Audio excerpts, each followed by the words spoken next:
DeAndre Hopkins could be cut.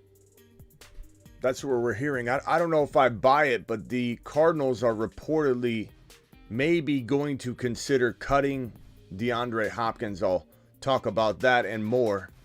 Dalvin Cook had quote-unquote successful shoulder surgery. Is he on the move? Will he be traded? Will the team keep him? Does the surgery complicate a trade or release? It certainly does. We'll talk about that and more. The Fantasy Football Show begins right now. FantasyFootballShow.com studios. It's the Fantasy Football Show. Live! Monday through Friday, 7 p.m. Eastern. What is going on, good people? My name is Smitty. You're watching the Fantasy Football Show. We've got a lot of topics to discuss today, and we're going to open up the phone lines per usual and take all of your phone calls, answer all your questions, and talk about the Fantasy Football 2023 season, baby. We got Dalvin Cook and DeAndre Hopkins news to discuss first, so let's get right into that. Let's hit the news desk. From the FantasyFootballShow.com news desk, here is your breaking news. Yeah, buddies. Okay, Dalvin Cook. So let's start off with Dalvin Cook. Dalvin Cook, according to NFL Network, is making excellent progress in his recovery from off-season shoulder surgery. Now, sometimes people say, Smitty, are you a doctor? Are you a doctor? Are you an MD? And I have to say no. I have to say negative. Negative, Ghost Rider. I'm not a doctor, but I've been doing this long enough. Part of me wonders if I should take the exam, if there even is an exam. Okay? Let me tell you something about Dalvin Cook's shoulder. There's no fixing Dalvin Cook's shoulder. I saw a report by Ian Rappaport said that should take care of it. No, sir. No. Let me grab a piece of paper and illustrate what's going on with Dalvin Cook's shoulder. I've done this before. I'll do it again. I'll continue to do it. The labrum, essentially, if you look at the ball and socket, here's the socket, here's the ball, and your shoulder, there is just enough room for this ball and socket to pretty much slip out. It can go in and out. The labrum is essentially a seal. Think of it like almost like a rubber seal that kind of keeps this ball in that socket. And it's a thick enough seal that it keeps it really, really nice and snug. As you start to rip that labrum, there's only so much repairing you can do. Now, I'm being a little bit negative on Dalvin Cook's shoulder, but I'm going to spin this back around in a positive direction in a minute, so hang tight. But this labrum, you could almost, to illustrate it a little bit better, we'll say that this paper is the labrum, okay? And this is the ball and socket. And essentially that labrum's keeping that ball in the socket. What's happening is Dalvin Cook, through many different tears, has tore this labrum up. Now, as you can see, when you tear, let's say, the labrum in this example, there's that situation there where if this ball and socket's angled just the right way, it'll slip out. He's tore this thing so many times all over. You can only piece this thing together so much. That's why Dalvin Cook's shoulder keeps coming out of socket. He's had upwards of, I don't know how many shoulder surgeries. I'm not even joking. It's not even like 4. It's not even 5. It's upwards of so many more shoulder surgeries. And the bottom line is this. He's a warrior, though. He's a warrior. There are other players that suffer this injury and they don't go back out onto the field. Now, granted, they're worried about their shoulder, okay? They're worried about the longevity. Dalvin Cook isn't. He puts a jacket on, goes out there, he puts a flak jacket on, goes out there with this thing held together with a jacket, with an actual a white jacket that's underneath his jersey that's real tight and snug. And when this guy gets tossed footballs, it's like you don't even know. He's like this. And he's running, and he does great with it. I mean, as long as he can go on the field, he's not torn an ACL or torn a meniscus or separated his shoulder bad enough to where there's like no way to even put the thing back in its socket without having surgery. Then he's going back out onto the field. Now the question is, how much mileage does Dalvin Cook have left in the tank?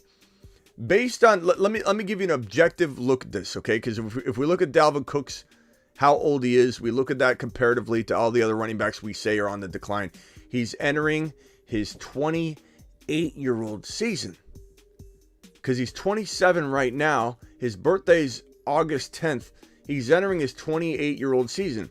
That falls right in line with what we're talking about with Eckler, Austin Eckler. Derrick Henry last year, Derrick Henry squeezed out one more year. It's more unlikely to squeeze out one more year at 28 years of age with the mileage that all three of these guys have had. We're talking about high volume guys getting tons and tons and tons of carries and tons of work.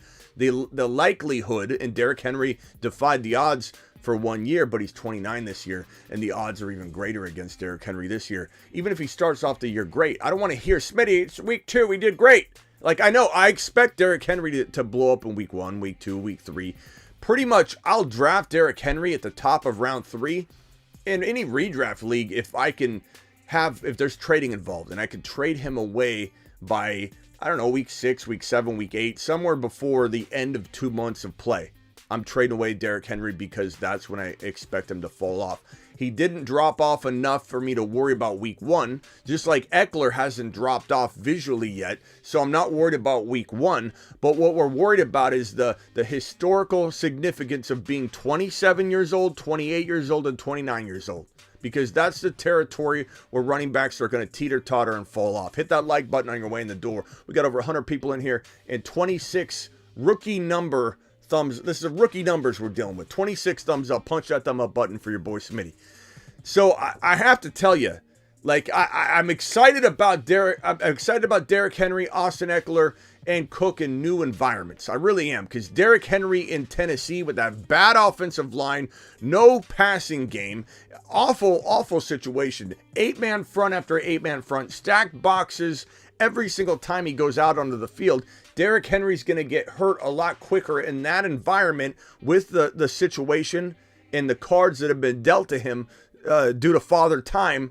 29 years old, stacked boxes, likely year of getting injured and not finishing the year. How is he going to do it in Tennessee? He's not. But if he gets traded to Buffalo, now we're talking. Maybe he gets salvaged a little bit. Maybe the way they use the running back there, he gets 900 yards instead of 1,500. Oh, boo-hoo, because he's going to get 10, 12 touchdowns. He's going to get a big uptick in touchdowns, 10, 12 touchdowns on the ground. Maybe he's used 200 or 300 yards in the passing game, 2 or 3 more touchdowns. Maybe he scores 14 touchdowns in Buffalo, maybe 15 touchdowns on like 1,200, 1,300 total yards, and he somehow skates by and misses 2 games only in the middle of the year.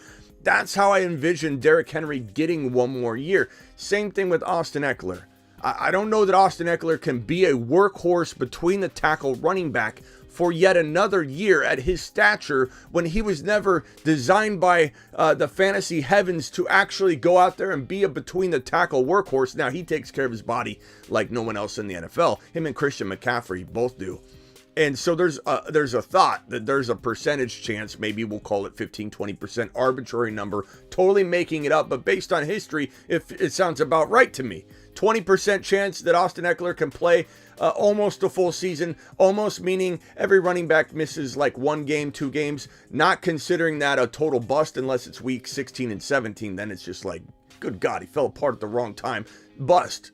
But do I think Austin Eckler, if used properly in a different environment like Buffalo, in Cincinnati, where they may run him a lot, but they probably throw to him a lot, and they probably do have somebody else take a lot of the carries.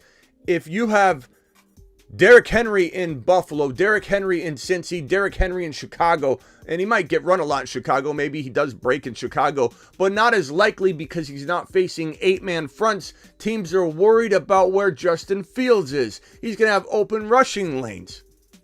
So Chicago's much better than Tennessee, maybe a little bit more likely to get hurt in Chicago getting workhorse volume than in Buffalo getting spot duty along with a whole bunch more touchdowns, or in Cincinnati where he's getting a lot of the work between the tackles, but maybe he does run for more touchdowns. Bottom line is movement is good. Now, you could say Minnesota, they've been pretty good at Dalvin Cook, Smitty. What are you talking about? This is a more pass-heavy system. They came out of the gate in 2023 or 2022. They came right out of the gate and said, we're going to throw more than ever. And you saw it in Dalvin Cook's game. And if you owned him, you know what I'm talking about. he skated by sometimes. He'd be like, okay, where's Dalvin Cook? Where's Dalvin Cook? End of the game, he'd rip off a 40-yard run or something, salvage the year. But at the end of the day, Dalvin Cook was rather disappointing. If you look at his final, I don't know, let's see, weeks 11 through 19. So all the way into the playoffs, the guy didn't have one single 100-yard game. And he didn't have one single touchdown in the final 1, 2, 3, 4, 5 games. And he only had 2 touchdowns in 6, 7, 8, 9, the last 9 games on the ground. He did have one receiving touchdown. I believe that was in week 15, but that was it. And it's not like he's getting a huge uptick in receiving production. He did have one 95-yard game. I believe that was the week he had the touchdown. Yeah, in week 15 against the Indianapolis Colts. But aside from that game, it's 13 yards, 17 yards, 0, 10 yards, 13 yards, minus 3 yards, 14 yards, 0 yards, 27 yards, 9 yards, 30 yards, 6 yards, 27 yards, 10 yards, 0 yards, 19, 18. I read off every single receiving stat line he had. They've gone heavier wide receiver, or sorry, heavier passing attack, less running, but they're not involving Dalvin Cook. He's getting phased out a little. So Minnesota's not the place you want him. They don't even really want him there. And I wouldn't be shocked at all if they used him a whole lot less in 2023 and they start using Alexander Mattison at a tune of Tony Pollard production versus Zeke last year, if we're talking ratios. And yes, this is live. Your boy Smitty's just on a rant right now. JCIM first in the building. JCIM says best part of Monday is having the show back. Appreciate you. Swaggy in the building. Mr. Random in the building. God, I still can't remember how I say your name. Taif? I'm sorry, bro. Help me out. Give me the pronunciation. Give me a real easy way to pronunciate the name, because I keep saying it wrong, I think. Big O, Ben in the house. Golf in the house. D-Class, what's up, everybody? File on in. Mike G, what's going on? Bella, check yourself. File on in. Appreciate everybody being here. Bruce in the building. Brucey, hey, prayers up for Ron Navy. Ron Navy to the moon. He's, I believe, getting out of surgery, or was out of surgery. He had his back surgery today. 2 different big things going on in the back. They aren't tiny little surgeries. This is a big deal. So prayer emojis for Ron Navy. A couple Ron Navy emojis can get dropped. That wouldn't help. And hopefully we hear from him. Maybe he's in the chat. I don't know. But back to the point here. Dalvin Cook is going to lose a lot of touches to Alexander Mattison, who they just signed to a $7 million two-year deal, which isn't like the craziest deal in the world, but it's enough to say they're probably going to potentially maybe roll with Mattison. And they could draft Bijan Robinson, Minnesota. A lot of people say that. Minnesota Vikings could potentially look to trade up from the 23 pick, or if Bijan fell to the 23 pick, they could certainly take him if they traded Dalvin Cook away, if their intentions were to trade Dalvin Cook away. Now, here's the thing on Dalvin Cook, though. As far as a trade, as far as a release, there were some thoughts that Dalvin Cook could get released in 2023, but this surgery presents a problem. Because whenever a player is having surgery and can't pass a physical, there's an injury clause that usually gets kicked into gear. And that's an extra $2 million that the Vikings would lose if they cut him. Cook is scheduled to make $10.4 million this season, but the Vikings could save $7.9 million if they were to release Dalvin Cook if he passed a physical. Some running back needy teams could entertain a trade. I'm reading this from CBS. Yeah, I don't think he gets cut. He can't get cut. He's got to pass a physical. So Dalvin Cook's not getting cut. Dalvin Cook getting traded is certainly a possibility. The surgery and the positive reports, which we know that they could only be so positive on Dalvin Cook's shoulder. That shoulder, King Tut's shoulder, is in better shape than Dalvin Cook's shoulder. If you took King Tut out of his museum art piece that he's sitting in right now, and you did an MRI on his shoulder, it would look better than Dalvin Cook's shoulder. I don't care what anybody's saying. Ian Rappaport earlier saying this will fix the problem. No, it won't. That ball and socket is coming out anytime he gets a love tap without that flak jacket on. But with the jacket on, I mean, the dude plays pretty well.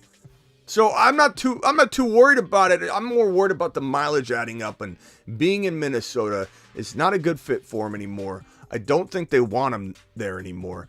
He's got some off the field issues that never really got resolved, but never really got brought back up. I just wonder if a team like Cincinnati, like Chicago, like the Eagles, any of these squads wouldn't be served Buffalo very well to trade for Dalvin Cook. I'd use a second rounder. I wouldn't care, but something tells me you could get rid of a third and a fourth or a couple thirds and get him very, very, very easily. And if I'm Buffalo, why would you not do it? Why would you not take a chance on Dalvin Cook? Even if he played, let's say, 4 games, missed a couple games, came back. As long as he's there for the playoffs, guess what? You have a leg up on the Kansas City Chiefs finally if you're the Buffalo Bills. You have the brothers together, Dalvin and James. Can you imagine that? Fighting over the job. They probably would enjoy it. And Dalvin's getting to the point in his career where I bet you anything he's okay splitting time with his brother and getting 900 yards and 10 touchdowns.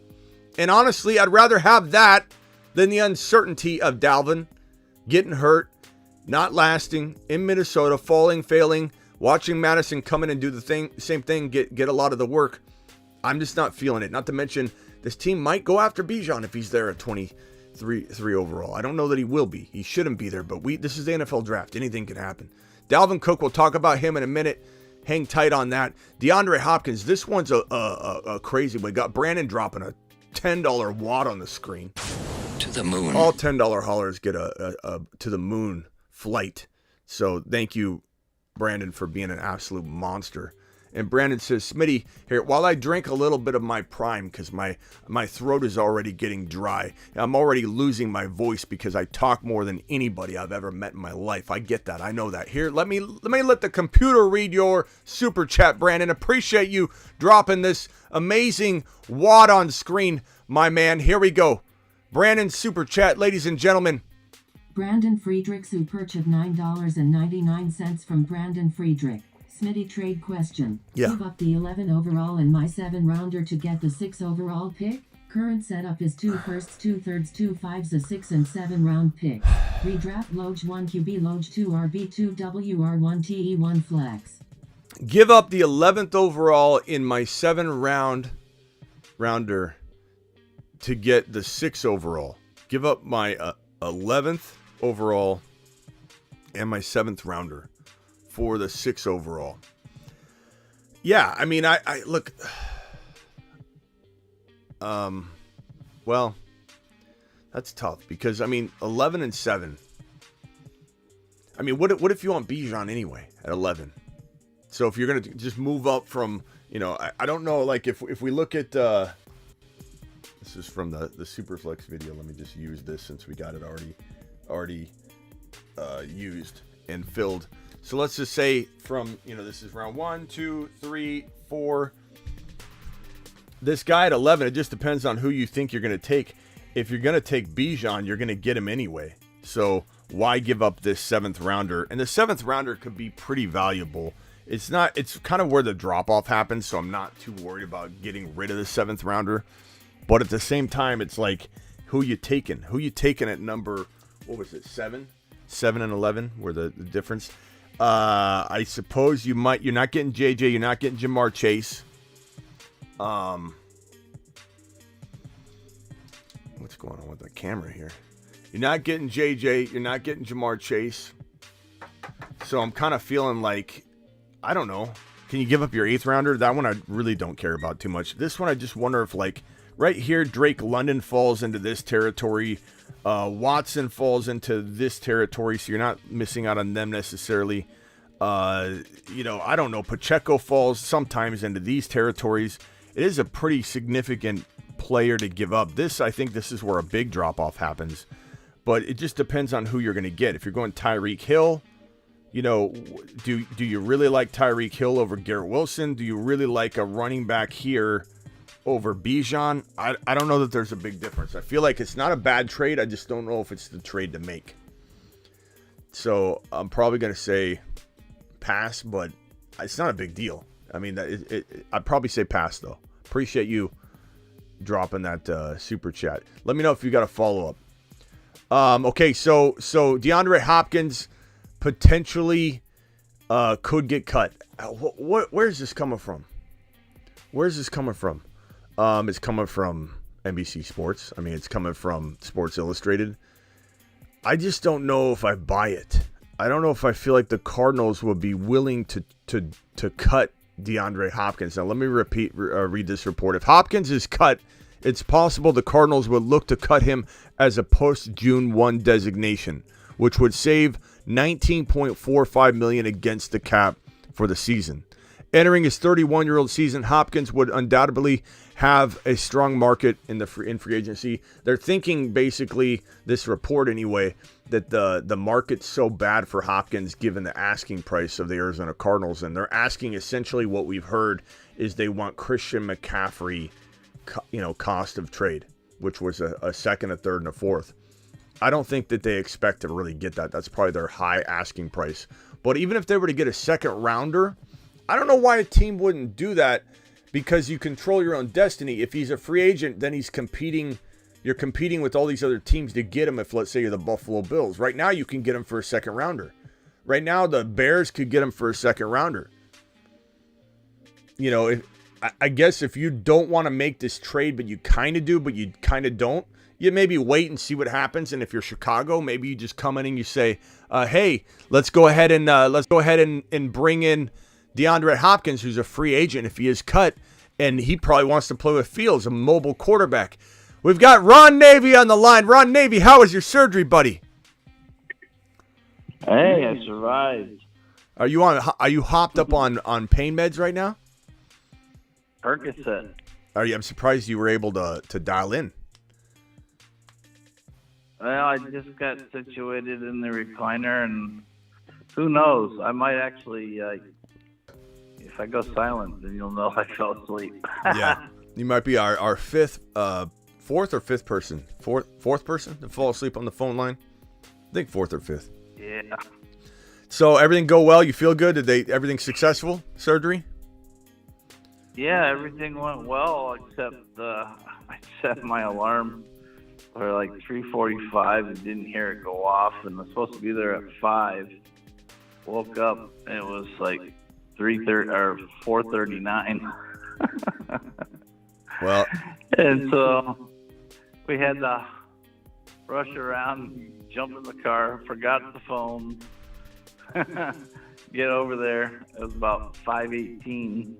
But I was still good to go. So awesome. Well, I'm glad it worked out well, Ron. We're just talking DeAndre Hopkins, Dalvin Cook, and reporters Hopkins could get cut. He could be a designated post June 1 cut, similar to Zeke Elliott, to save the money, about $19.45 million. It's possible if the trade market's not there, and the Cardinals are rebuilding, and they certainly are.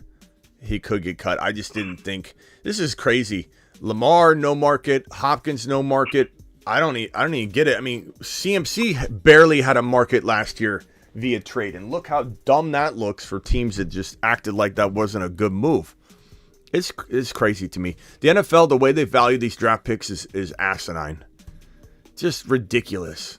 Hopkins is so worth the second round pick, which the Cardinals would eventually surrender to save that save money. It's just a really good move for the Cardinals since they can't win anyway. Buffalo not giving up a second rounder, Chicago not giving up a second rounder. I don't understand it. Even if I was Cincy, if I was a contender at all, I would want Hopkins. I'm not saying we want that for Jamar Chase. I don't want Hopkins there for Jamar. But if I'm for Joe Burrow, we do. And if you're Joe Burrow, you want Hopkins there. If you're a Bengal fan, you want Hopkins there. Why on earth wouldn't they take a stab? I don't even get it. And if you're going to wait, we'll wait and see. You run the risk of having all this competition to pull him in. When you control destiny in your hands, you can give up a second rounder right now for him. I don't get it. But certainly a risk to be cut. Dalvin Cook, shoulder surgery went well. You and Dalvin, both having successful surgeries. Congratulations. He's your new buddy. Your new surgery buddy. Yeah. Oh my God. Well, my throat is so sore right now. Yeah, Ron, relax. because they put a breathing tube. Yeah, breathing tube. You need to get off the phone, Ron. You need to relax. You need to relax. You're on I am. I'm good. you had a breathing tube. Anyways, yeah, they put a breathing tube down me and stuff like that. I mean, I don't remember any of it, of course, but You might not remember this. The worst part. Well, I'll remember that. I should remember this. You have $50, Worst Ron? part about it. Huh? Everybody borrow money from Ron. He won't remember this.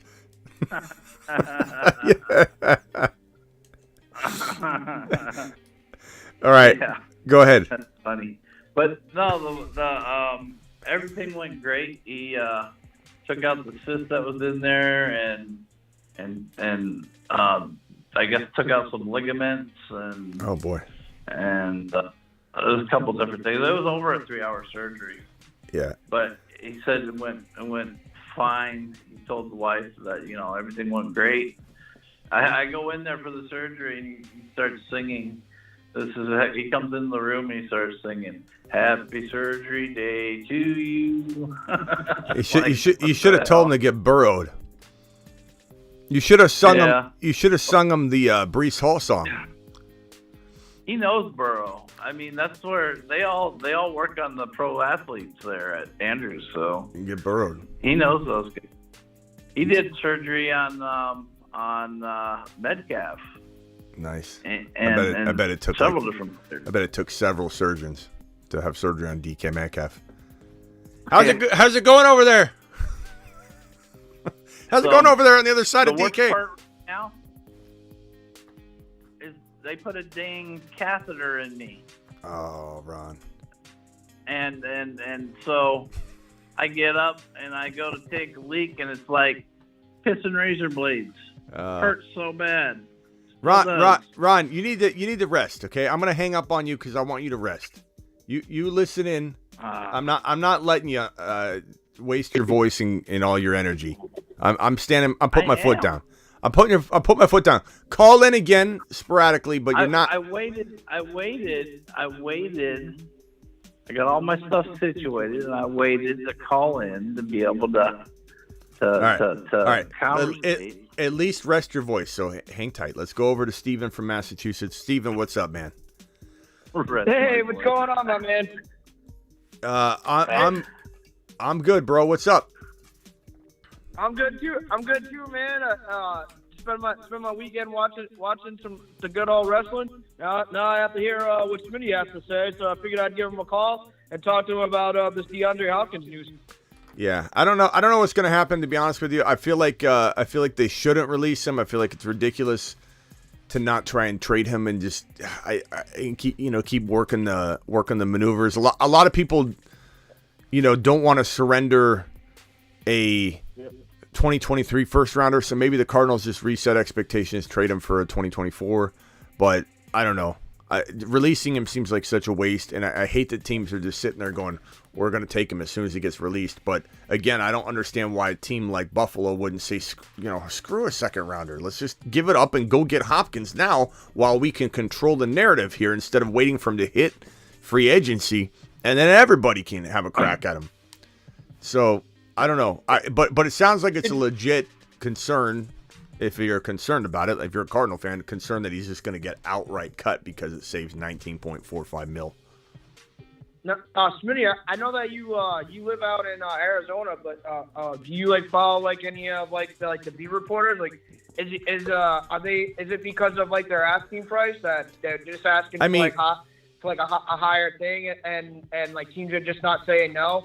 And then is this from DeAndre Hopkins himself that he's trying to push to get out of there? Is that no? Why why they could just cut him? He's requested a trade. And to answer your question, yes, I follow. I mean, I go live whenever news breaks, so of course I'm following all the reports. But yeah, Hopkins he's wanting out. He's also been very polite about it. He's been very professional about it to some extent. Hey, when asked, are you wanting out? He's like, look, I'm a Cardinal right now, therefore I respect. This is where I play. It's so many words. Which was cool of him to say, but then he did request a trade or request to talk to other teams.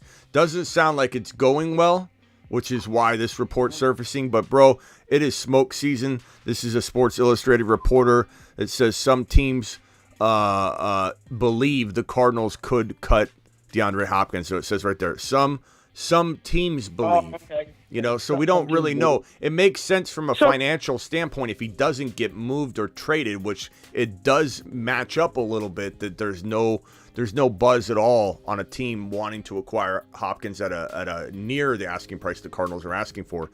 So it's people putting pieces together, but there's nothing definitive yet.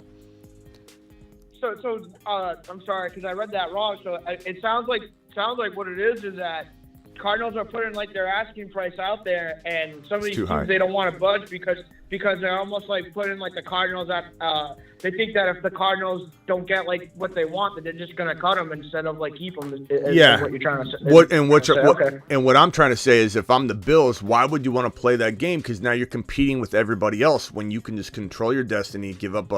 Maybe you give up a couple third rounders, whatever. It's worth it for Hopkins if you're Buffalo. It's worth it for Hopkins, even if you're Cincy, which we would hate for Jamar Chase, but we love it for Burrow, and you love it as a Bengal fan.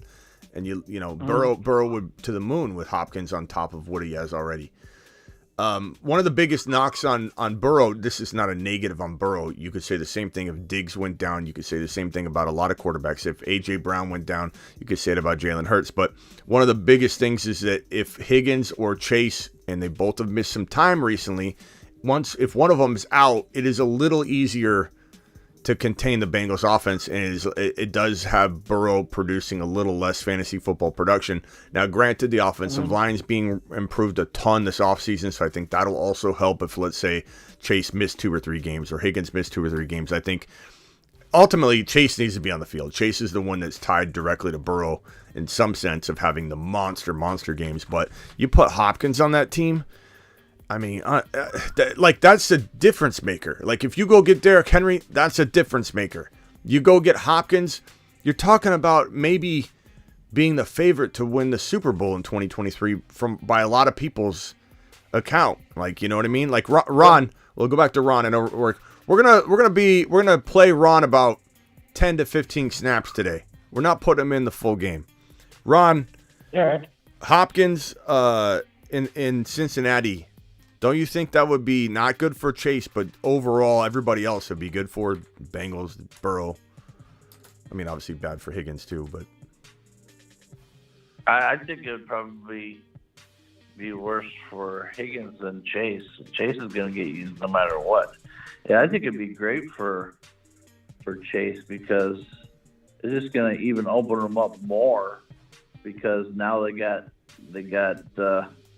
Hopkins to worry about and cover too. So I think it's good for Chase. D-Town says you sound like Denny. I got a couple. You're like the inverse of Denny right now. I think he sounds pretty clear. Ron sounds pretty clear. I don't think you're not saying any gibberish, Ron. So don't worry about that. $10 hauler from William. William says, "What's up, Ron Navy 80? What's Ron Navy's ADP now?" Fast recovery, brother. Thanks, brother Smitty, for everything. Wild Bill.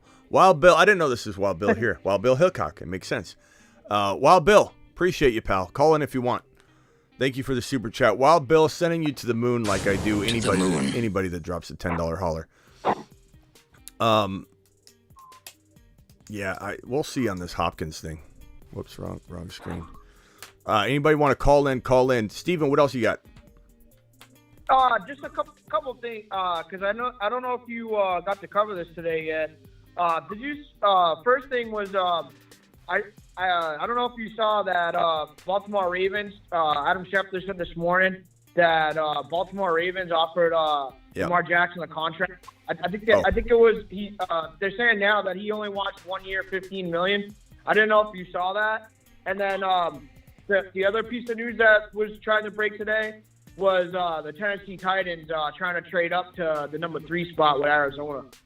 Yeah, there's a lot of rumors going around. Also, Odell Beckham Jr. was reportedly offered a trade offered a deal by the Ravens, which was interesting, and that might be similar to the Lamar Jackson or ties to the Lamar Jackson rumors. I think they're actively the Ravens are actively trying to make offers with Lamar, or have been. Odell Beckham Jr. is thought to be seeking $15 million on a 1-year deal. And so let me put this report up on the Ravens and Odell real quickly first. All right. It's right here. So ESPN's Adam Schefter reports the Ravens have made an offer to Odell Beckham Jr. So you got to wonder how that's tied to the Lamar Jackson situation. But tough to say, like, what's legit. There's not a whole lot of buzz on that one.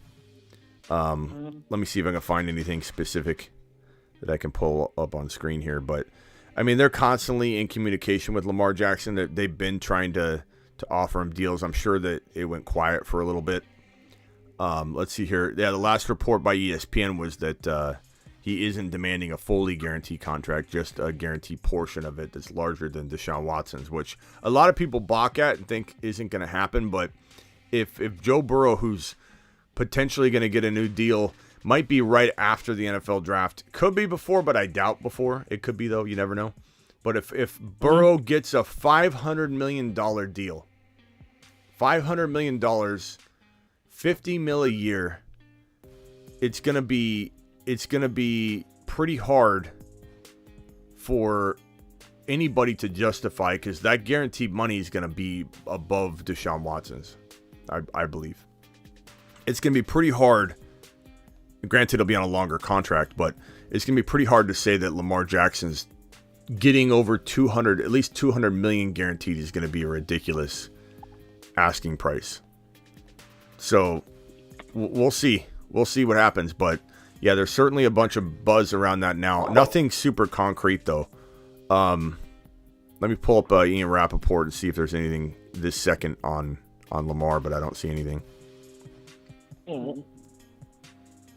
Yeah, no. It seems like they want to. Maybe they're trying to keep him if they want to go after Odell. Because they said that the teams that are likely to get Odell is the Ravens and the Jets. And then I think they also said that the Rams might be trying to go after him too. Trying to bring him back. And as for the Lamar stuff, there's nothing being reported concretely on it. Nothing from any sources I trust. All right. Not yet.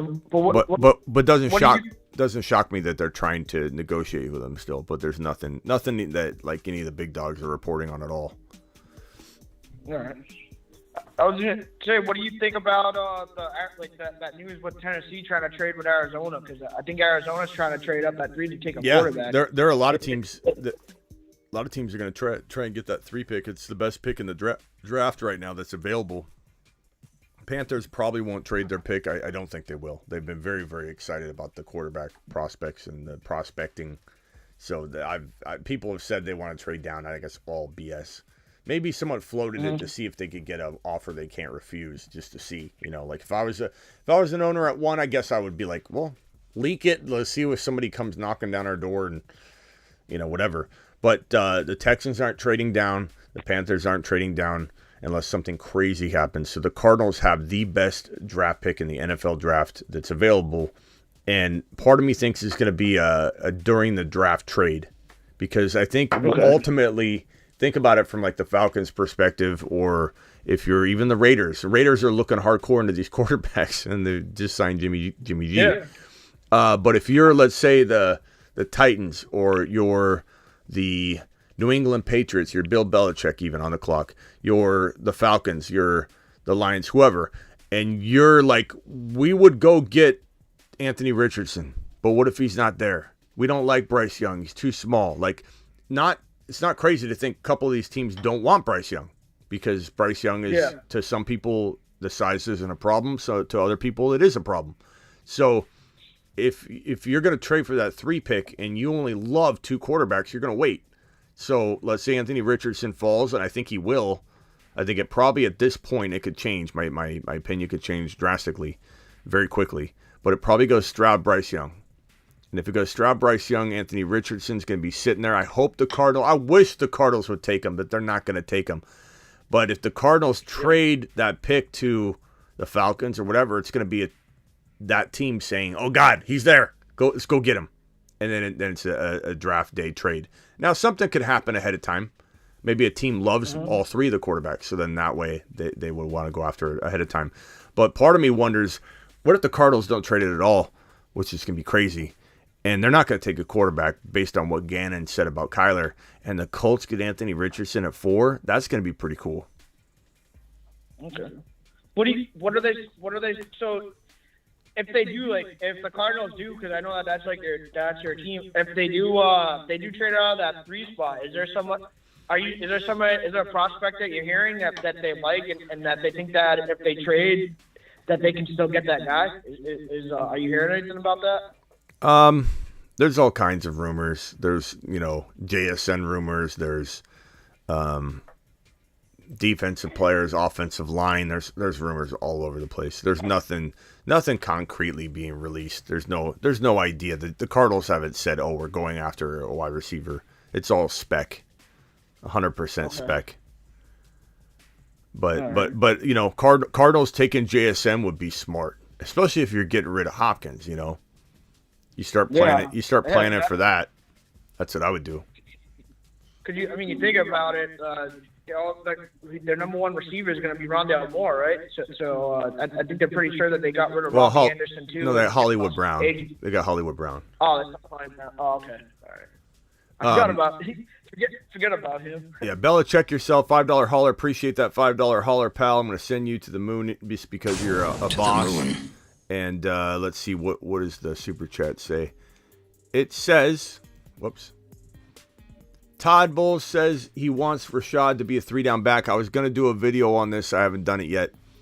But yeah, he's potentially looking to Rashad White to become a 3rd-down back or a 3-down back. And that's going to be really good, assuming he escapes the NFL draft. We hear teams say things like, "Oh, Sam Howell's going to be the starter," and then you're like, "Well, Sam Howell gets beat out, so be it." The next week. So I'm cautiously optimistic about it. I want him to escape the NFL draft. I want him to escape Kareem Hunt, who I know some people think isn't a threat at all. I do. I think Kareem Hunt would be a threat, but I think if he escapes the NFL draft and he's the main guy. I mean, good Lord, we loved him last year. He was on the Moon Man list last year. Does anybody think we're not going to be all behind? I'm not saying you, Bella. We're all going to be amped up and ready to rumble with Rashad White in 2023. Just a impressive player. Good receiver. Got amazing hands. Probably the best receiving back in the entire draft class, to be honest. And he's such a great space navigator. And I know that pardon the pun with all the space references we do, but literally when he's out there in open field, catching a football and turning up field, he literally navigates to these open planes and spaces like nobody and slips 3 or 4 potential tackles and falls forward about 4 or 5 yards further than anybody else would. So he's just a very creative yardage getter. And I think that we talked about this on our Zoom call on Sunday.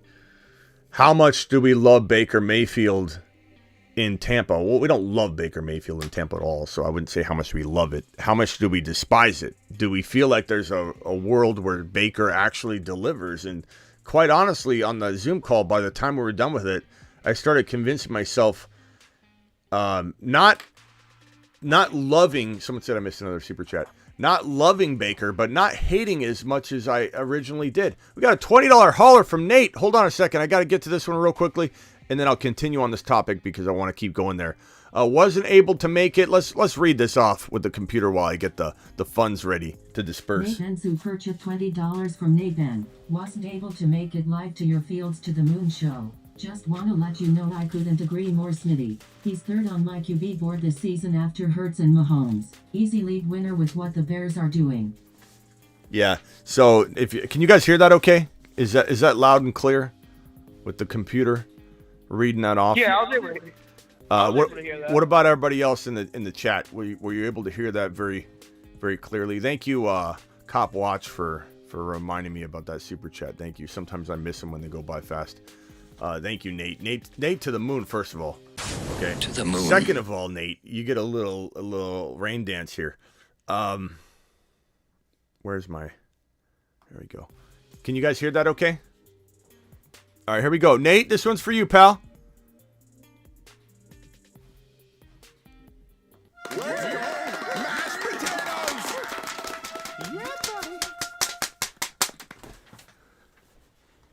We don't have the rain machine fixed yet.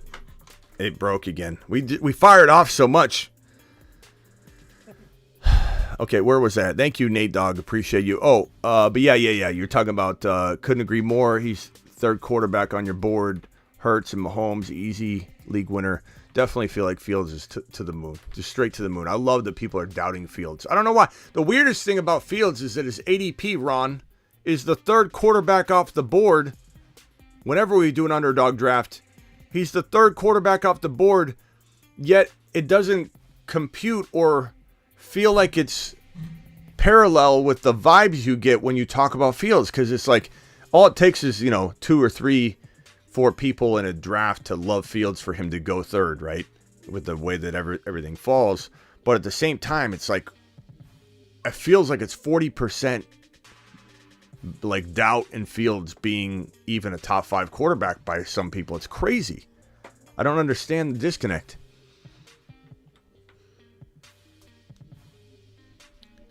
Good talk, Ron. I think Ron's asleep. He's asleep, ladies and gentlemen. He's asleep. We've got our what is that number 5? Steven, is that our 5th person to sleep on the phone line, or is that our 4th? We got Isaac, Rockout, and the Bruce. So this is number 4. Congratulations. Ron Navy, the 4th sleeper. The 4th sleeper, no pun intended, on the Fantasy Football Show. I can't hear. Let's see if we can hear him snore. Hold on.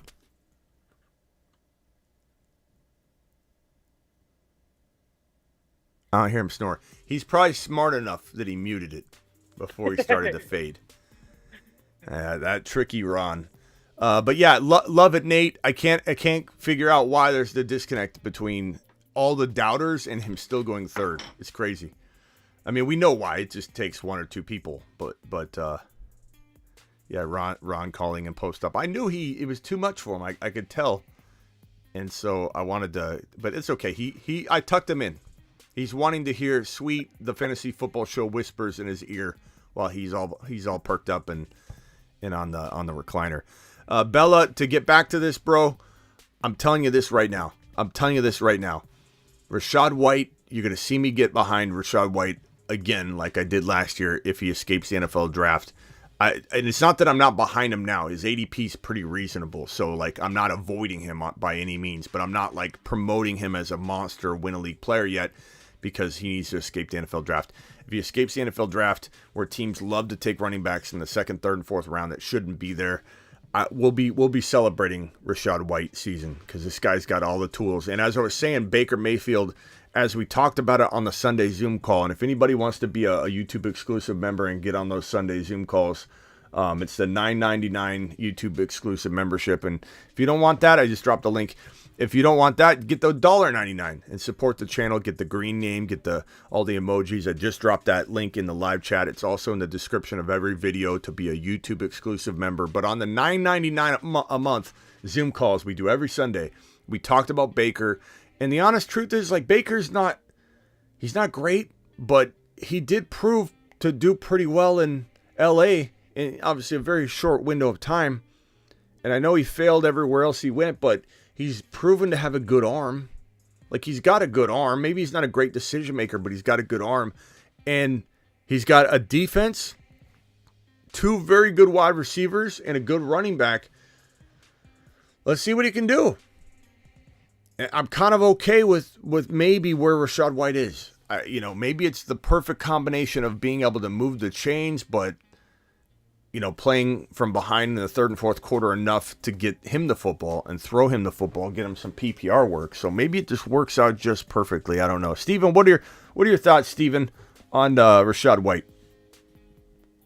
I think it would depend on the play of Baker Mayfield. I know that Baker Mayfield, he also had what we thought was the elite weapons when he was in Cleveland, when he had Kareem Hunt and Nick Chubb, Austin Hooper. But I mean, I know Austin Hooper really wasn't anything, but he had Odell Beckham and Jarvis Landry too. And I know that Nick Chubb and Kareem Hunt, they still put together some good fantasy seasons.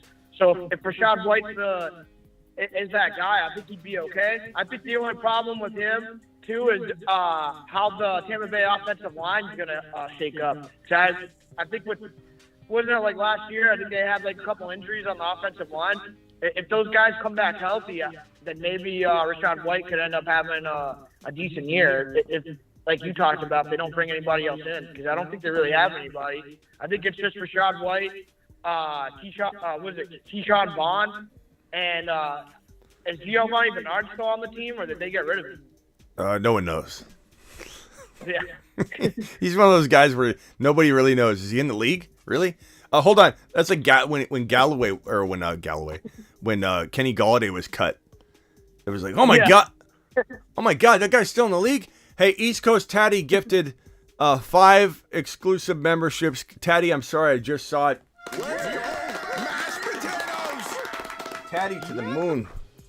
Appreciate you, Tatty, gifting exclusive memberships galore. This guy. And I think we got another super chat here. Hold on, let me go find this. If I missed any, please let me know. Kevin dropping one. If Tampa Bay drafts Hendon Hooker, Baker is good, a good bridge. Correct. And you know, it's a great point, and it's a good landing spot. Hendon Hooker is a really good quarterback prospect who had an ACL tear, and that's the only reason he's falling probably as far as he is. If Hendon Hooker didn't have the ACL tear, we'd probably be looking at, if I had to guess, a dog fight for the fourth drafted quarterback in Levis and Hendon Hooker. We wouldn't have this like, oh, Hendon Hooker is by far the number 4 quarterback in the rookie class. We'd be having a discussion. And some say he's even higher than that. So if he was to go to Tampa, that would be a pretty good fit. And maybe he ends up getting the job by midseason. And he is some sort of bridge. So I like that take. Thank you, Kevin, for the super chat. Appreciate you. Thank you for the topic. Bella, check yourself. The phone line's open. If anybody else wants to jump in on the phone, appreciate you all for dropping the super chats. Nate Dogg dropping the big wad. William, thank you. Wild Bill for dropping that super chat. Thank you, Ron Navy, for sleeping on the phone. Brandon, appreciate your super chat as well at the beginning of the show. Dial in. Call into the show. Call into the show. Ron, you there? He's still out. He's still passed out. We'll leave him on the line.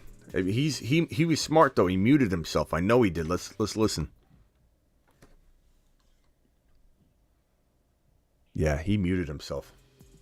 Smart man. Smart man. He's probably right now while he's muted. He's probably going. Just we have no idea. Tatty to the moon. Tatty to the moon. East Coast Tatty to the moon. Straight to the moon. You're live on the Fantasy Football Show. Who am I talking to? Talking to Fitzy. How you doing? Fitzy. What's up, Fitzy? Nothing else. Hold on. We got Frankie on the line. We got Steven. We got Fitzy. I'll mute it. My bad. Yeah, no problem. Let's go to let's go to Fitzy first. Fitzy, go ahead. Well, I was going to talk about, I think DeAndre Hopkins could be a Patriot because if he's cut, I think the Patriots are willing to give him, most of the contract that he's cut for. It could be. And I don't know if you remember me saying back that if the Patriots are going to go after Lamar after the draft, which it's not a lock, but it's certainly a possibility. Especially with Kraft. Yeah, especially with Kraft saying it's up to Bill. And what you think Bill's gonna tell anybody? You think if you went up to Bill and said, "Bill, are you getting Lamar?" He look at you like this. Bill's not even telling his wife what he's doing. Bill doesn't even know his wife. Bill hasn't seen his wife in 3 weeks. You think he's gonna tell anybody else what he's doing? He doesn't tell anybody anything. Nope. He doesn't tell people when he's taking a leak. He just missing from the field. Like this guy doesn't tell anybody anything. So Bill, that could be a good thing and a bad thing. You keep your cards close, but also a bad thing. People don't know what you're doing. Yeah. So what I've said from previous shows is that I would love for the Patriots with this, with this number 14 overall pick to either go JSN or they go get Hopkins via trade. I think personally, if sign I'm a Patriots fan, I don't think I'm the only one in the chat.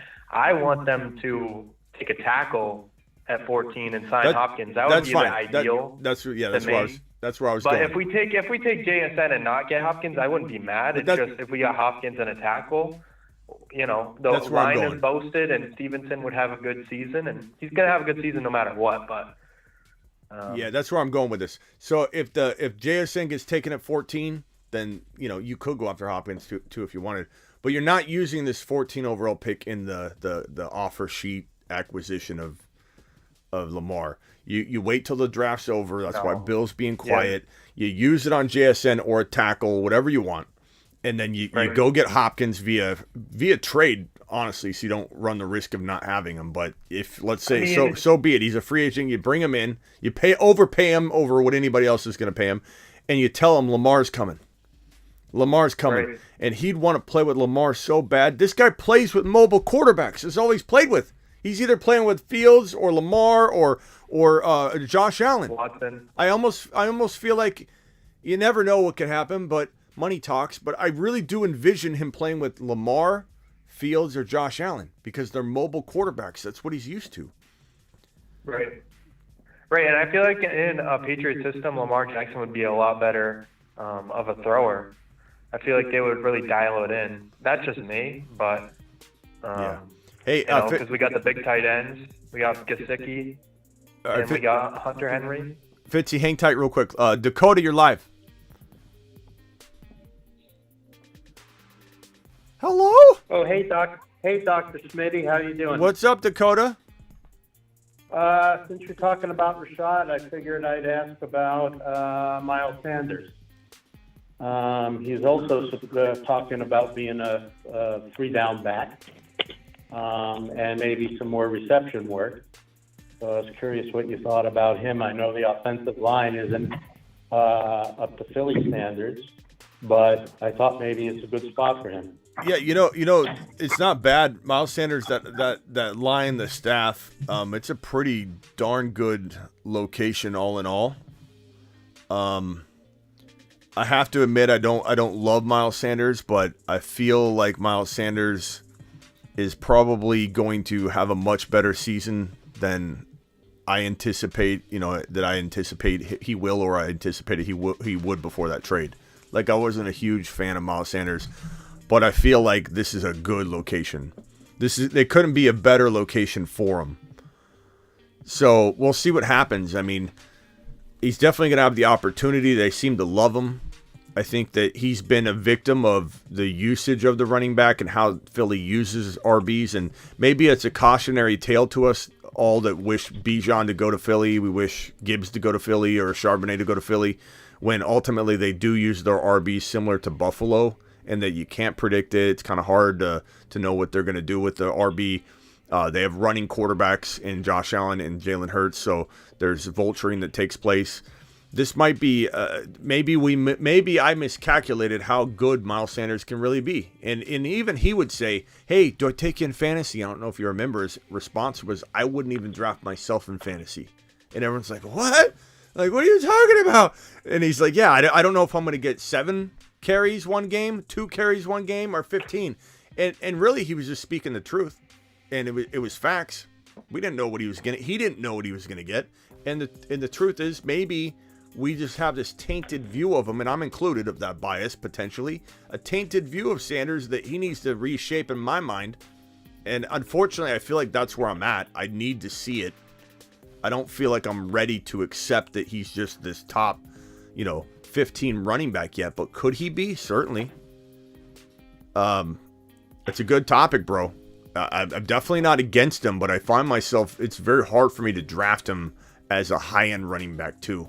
It's very hard for me to draft him as even depending on what other running backs are on the board. Like, for some reason, I still want Gibbs and Charbonnet over this guy, and that means that I'm drafting Miles Sanders nowhere near round 4, nowhere near round 5. I'm still taking Drake London, Christian Watson, Kyle Pitts, those guys over Miles Sanders. So I don't find myself owning him at all because he's going ahead of that value sometimes. So it just depends on where he's falling, bro.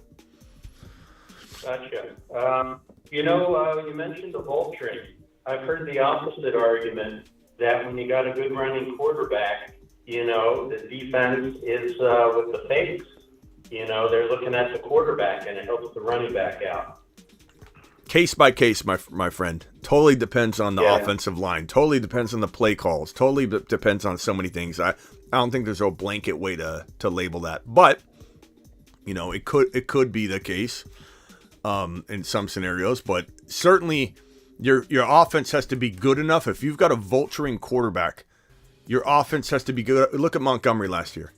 Your offense has to be good enough to move the chains a lot to account for the offset of vultured touchdowns and opportunities.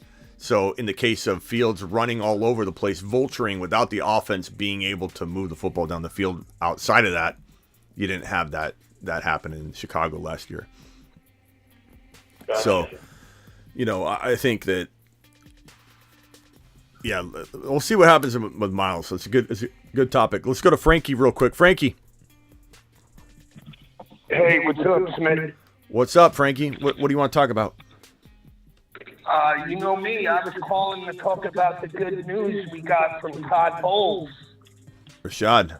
About Rashad White. Yeah. Rashad White season, baby. We're waiting to escape the draft. I know that's my stance. And once we do, and this was Belichick yourself just brought this topic up, so we already kind of hit it. So I'm going to ask you for a different topic. But certainly excited about what could be in store for Rashad White if he escapes the NFL draft, escapes free agency without any kind of Kareem Hunt signing. Zeke Elliott could certainly hamper the situation a little bit. But Rashad White, we liked him last year for a reason. This isn't new to us to be, if there's opportunity, we will be there for it. All right. You want a different topic? Yeah, what else you got? All right. What do you think the ceiling for George Pickens could be? George Pickens' ceiling, that's a great question. I find myself when I try and do the triple wide receiver, sleeper monster, the fantasy football show, my guys list of Olave, Watson, and London, or Garrett Wilson, Olave, Watson, or Garrett Wilson, London, Olave, whatever combination of those four, Olave, Garrett Wilson, Watson, and London. Those four absolute monsters. Moon Men. The Moon Men.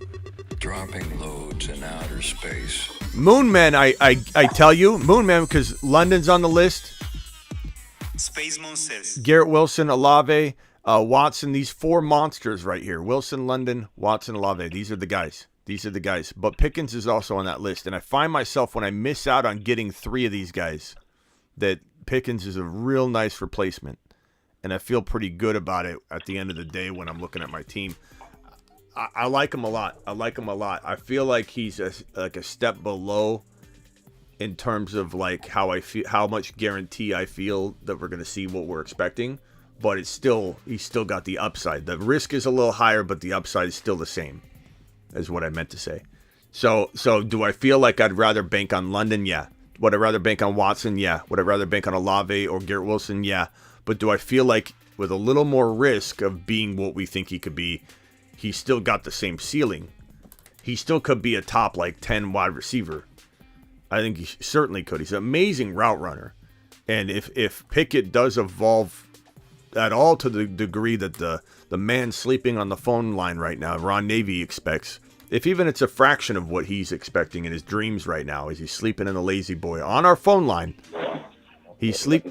Ron, you there? Yeah, because I feel like, all of Olave, Garrett Wilson, everybody's going to be going after them guys, and I feel like if you go running back early, and then with the third round maybe grab Burrow, and then later rounds 5 through 8, you could just be chilling and snag Pickens, and he might end up being better than all of them, to be honest with you, because he's got a legitimate quarterback. There's tremendous upside in Pickens this year, and especially if you go wide receiver 3 shopping in his territory his ADP territory. Like, he's a fantastic third wide receiver. Whenever I do best ball drafts and I build a certain way and then I circle back to my wide receiver 3 and I can't do what I said, get Olave, Garrett Wilson, and Watson, all or London, Olave, Garrett Wilson, all on one team. He's the next guy you turn to and say, George Pickens. He's got a little bit more risk of not being what we want him to be, but the same upside. That's the best way to describe it. The risk isn't. It's like you could say. Probably the most common thing I get from people when I say that is, or when I talk anything about something along those lines, is Smitty, London's got no quarterback. But I don't know. I'm not sure that London and Ritter aren't going to be any. They're not going to be much different than Pickens and Pickett. Like, I think Ritter's got an opportunity, and we already saw what Ritter's capable of doing with London at the end of the year. London had a very good finish to the year. So it's not like I'm all that concerned about London and Ritter. I would have loved for it to be Lamar. But guess what? We would have had to overpay for Lamar, or for London, if Lamar landed in Atlanta. So, like, in a sense, it's a pro and a con for Lamar to go to Atlanta. Could London still produce amazing numbers with Ritter? I think so. If you look at London at the end of the year last year, these are his final game log was week 13 on. Okay, week 13, 6 catches for 95 yards. Then he had a bye week. Then 7 receptions on 11 targets for 70 yards. 7 receptions for 96 yards. 5 catches for 47, but then 6 receptions for 120. Like, he finished really, really strong at the end of the year. Didn't get the touchdowns, but I think the Falcons are going to work on that. I just think Ritter's got enough upside that we can expect London to shine, even with a potential concern that could turn out to be an okay, not too crazy of a concern. I also seen a lot of mocks, JSN getting mocked to Atlanta. Which kind of makes sense because they want to help their quarterback out. I don't see that as much as. I think if JSN let Landon there. Yeah, I don't see that. I don't see that a ton, to be honest. Oops, I got rid of. Somebody said I just got rid of it. I'm sorry. Somebody said rumors about the Raiders taking Anthony Richardson. I mean, they're not going to get him unless they trade up, So I don't. The reason there's rumors is because the Raiders, worked them out. The Raiders are working out everybody. They clearly don't believe in Jimmy G because they're working out every one of the quarterbacks. So the Raiders, but they have zero chance. If they're going to trade up, maybe they have zero chance of getting Anthony Richardson at 7 overall. That's a pipe dream. I mean, he could literally go 1 overall. There's a chance if he doesn't go number 2, he does fall. Or if he doesn't go 2 and the Cardinals don't trade out, he could fall to 4. But that would be, crazy circumstance. Or 5. Like, if, let's say, the Cardinals don't trade out of 3 and they go with the offensive lineman or they go with a defensive player or whatever, JSN, let's say they get ballsy, and they're not going to. But let's just say they do that. The Colts are going to take Anthony Richardson or Bryce Young, probably Bryce Young, and then Anthony Richardson falls to the Seahawks and they pounce on it. There's no way, and the Lions would even pounce on it. There's no way Anthony Richardson's falling to the Raiders number 7. I shouldn't say no way, but it feels extremely unlikely. Real quickly, let me get these super chats out of the way. If Tampa Bay drafts Hendon Hooker, Baker is good. Oh, I already read that one. Thank you, Kevin. Russian collusion dropping a $10 wad on screen to the moon, my man. Russian says, Smitty, who is your top rookie tight end? It's Darnell Washington, the 6'7" absolute monster. That's my number 1. I'm not saying I don't like Mayer. I'm not saying I don't like Kincaid. This is a really good rookie tight end class. We won't really know. Even I, the tight end whisperer, pause. Even I won't know who the number 1 tight end's going to be for sure until after their rookie seasons, because tight ends develop at the NFL level during their rookie season, and you can't fully know until you can kind of guess, but it's going to be disappointing rookie years that have people down on them, and then you swoop in their sophomore years and you say, guess what? I saw the flash that I needed from this rookie tight end. People will be disappointed that he didn't have a great rookie season, so he's going to be discounted because people don't understand the tight end position and as it relates to rookies. Smitty, let's see here. I keep going back and forth between Mayer, Kincaid, or do you like Musgrave? I like Mayer and Kincaid more than Musgrave.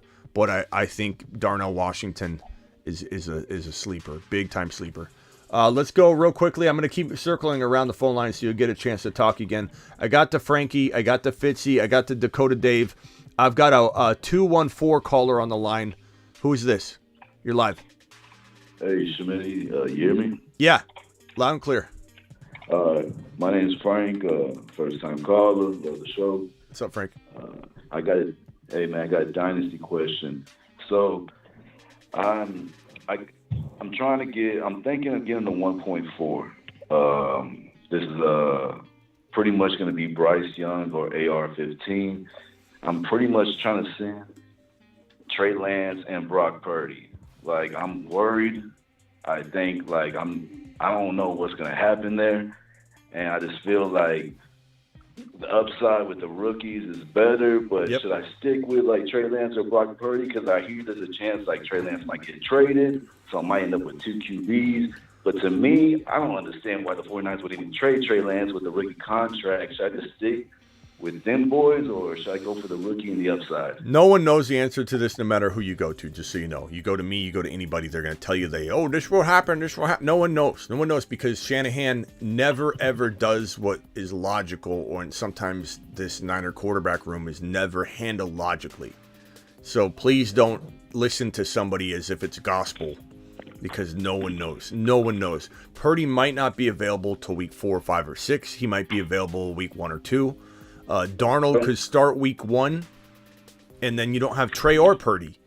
So you have a higher risk going on here with Purdy's injury, with Trey's injury, with the quarterback controversy, with Purdy never returning to form in 2023 at all. Give me Anthony Richardson all day long over the combo. The combo over the combo. This is a running quarterback in fantasy football, Anthony Richardson, that's gonna deliver. Even in a bad year, he's going to deliver. So give me AR-15 all day long over that scenario. As much as I like what Purdy did, we got no proof that he's going to return to form at all. They did what's called a bridge technique, and it's basically bridging the tear instead of a full Tommy John. Which full Tommy John, I don't know why you wouldn't do that when that is rumored to be a surgery that after about a year you could be even stronger than before with your Tommy John UCL surgery. Now maybe the bridge whatever technique they used on, and I don't know too much about it, ends up being a better situation, but I haven't heard that. I haven't heard it at all, so I'm skeptical. Okay, hey, one more thing on top of that. So I have the 101, who I'm going for on that one. And I got the 1.03. And so I was already thinking AR. So are you thinking if I do trade Trey Lance and get this 1.4, should I go all day for Bryce Young? Wait, you have 1.3 or 1.4? So you have the 3 and 4 then? Because you just said the 1.3. Then I have 1.1, 1.3, and I'm training for the 1.4 with Trey Lance. I already have the 1.1, 1.3. And who's your other quarterback? It's Superflex, clearly, right? I got Hurts, baby. You got Hurts, and then no second quarterback in a Superflex league, right? Well, I have Trey Lance and Brock Purdy. Yeah. Okay, so Sam Darnold might be the week 1 starter. So technically speaking, you might not have a quarterback. No. So here's what I do. I go for the upside. Go get Richardson all day long. I trade those two, get that 1.4. With the 1.3, because Stroud probably goes before AR-15, I imagine, at 1.2. Unless that guy goes. I've even talked to the guy that has the 1.2, and I'm pretty positive he's going Stroud. He's pretty much going to go wherever Panthers go 1.1. I'm pretty sure it's Stroud. Yeah, well, they could go Anthony Richardson. You never know. But okay, they could. So here's what I do. I take Bryce Young, depending on where he goes to, but I take Bryce Young if that happens. But I'm taking JSN and Bijan, or Gibbs and Bijan, or Charbonnet and Bijan. We don't know if Gibbs, Charbonnet, or JSN is going to be the right pick for you until the landing spots. But yeah, you're in a good spot, bro. You're in a real good spot. But should I trade the trade or should I Yeah. wait? I'm talking about the 1.4. I don't look again. I take Anthony Richardson all day long over that situation. Well, I was already going to take him at 1.3. I ain't gonna lie. Like, with the pick I already got, I was going to take Bijan at 1.1. I was going to take AR at 1.3, and then I was just thinking, should I just stick with Trey Lance and Brock? Put it this way. Put it this way. 1.4. Put it this way. Let's just say you take AR-15 at the 1.3. Okay. I would get rid of Trey Lance and Brock Purdy when they're my third quarterback option for JSN or Jahmyr Gibbs or Charbonnet in a heartbeat. Okay, really? Are you really believe in JSN like that? I mean, well, it depends on where he goes, but if you've already got your two quarterbacks on lock, I'm not. There's no way I don't care about that quarterback room. It's going to be a mess. I don't want anything to do with it. But you know there's a chance the AR is sitting, so I might not even have a number 2.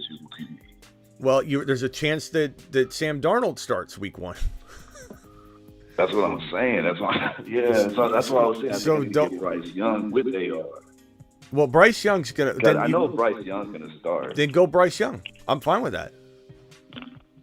I want Bryce Young or AR. I want whatever rookie quarterback starting over the Niners situation.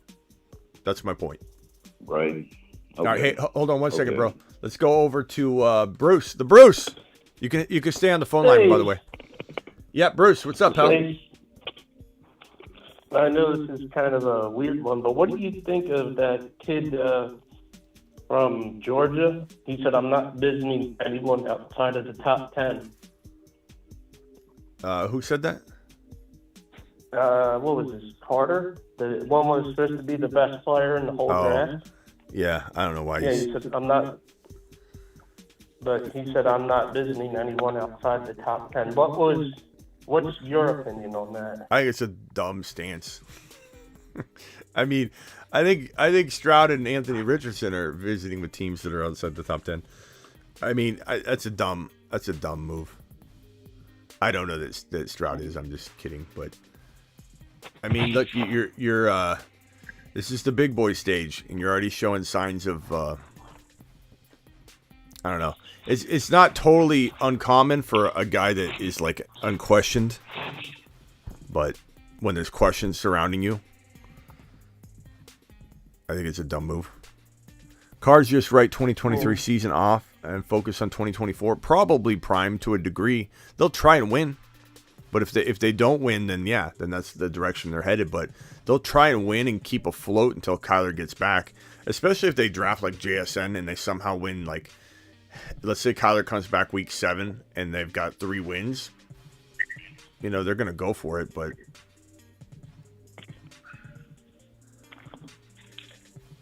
what else you got, Brucey?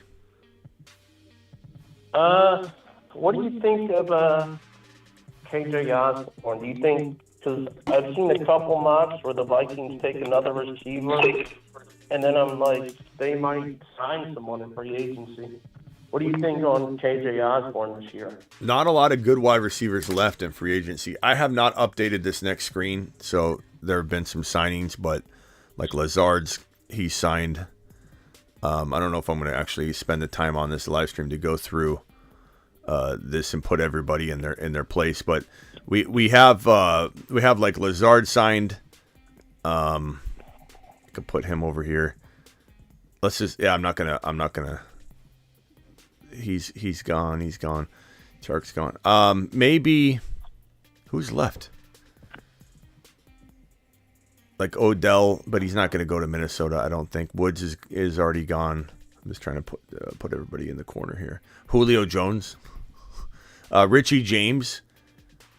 Richie James would be, I suppose, interesting. Mac Hollins signed with. Where did Mac sign? I'm blanking out.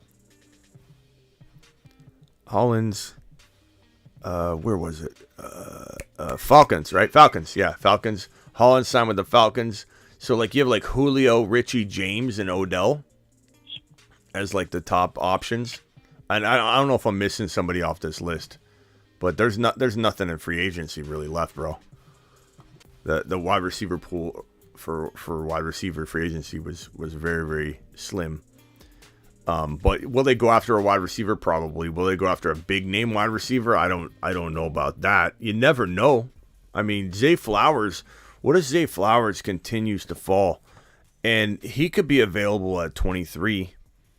You know, Quentin Johnson will be there potentially, maybe not. He could go as high as 15. Flowers could fall just because he's smaller. So certainly, That's who they've been saying they're going to take, Zay Flowers. Flowers would be a phenomenal player, you know, for anybody. I don't know that I want him going there. I want him to go somewhere where he can be the number one. I wouldn't like him there at all. I want Zay to go somewhere like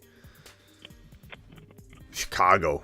You know, I know DJ Moore is thought to be the number one there, and everyone loves him, but I think Zay would eventually become the number one there.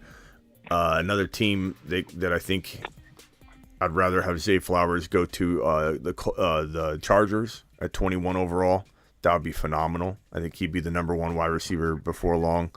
I could see Seattle going potentially Zay. I could see Seattle going maybe Jackson Smith and Jigba, but he won't fall that far. But they could trade up for him. Zay Flowers to... Wouldn't shock me if he went to Pittsburgh, but I don't think they should be doing that. They should be addressing other positions. Ron, are you up yet, Ron? Ron Navy? I think he's still asleep. Hold on. Hang tight there, Brucey. Let me get to the next caller. Let's see here. I think we're on to Frankie. No, muted Mario. Oh, muted Mario hung up. Missed his time to shine. Let's go back to Frankie. Frankie. Are you up yet, Ron? Hey, what's up? What's up, Frankie? How you doing? What do you think about? Where do you think Jordan Addison's going? Addison.